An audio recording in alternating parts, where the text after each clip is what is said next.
ste sa vrátili po tom šampionáte, pozerali ste tu na zápase z Magnitogorskom na štadióne? Áno, bol som sa pozrieť. A nechceli ste nastúpiť, alebo ako to tam bolo? Tréner povedal, že máme prísť až vlastne v pondelok na tréning, takže dal nám voľno, lebo sme tam hrali veľa zápasov na tých majstrovstvách a asi keby sme nastúpili, tak by to nebolo ono, nemali by sme toľko síl, tak nám dal deň oddychu a potom sme vlastne dnes sme nastúpili ako čerství, trošku oddychnutí. A ukázali ste, že máte dostatok síl? Tak verím, že áno, že to bolo vidieť na tom ľade. V tej prvej tretine sme mali vlastne 11 minút presilovky a dokázali sme z toho vyťažiť len jediný gól, možno je trošku škoda.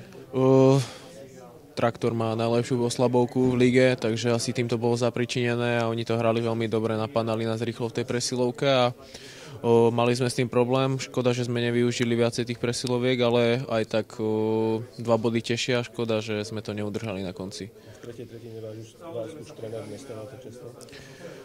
Je to tak, je to vlastne taktika, sú vyťažovaní tí skúsenejší hráči, takže my sa s tým zmierime a tí chalani hrali dobre a preto vlastne sme nedostávali toľko priestoru na konci, preto dostávali tí skúsenejší. V prvej tretine sa zranil Mihálik, máte nejakú informáciu, čo s ním je? Neviem vôbec, čo s ním je, ale dúfam, že bude zdravý, že bude v poriadku.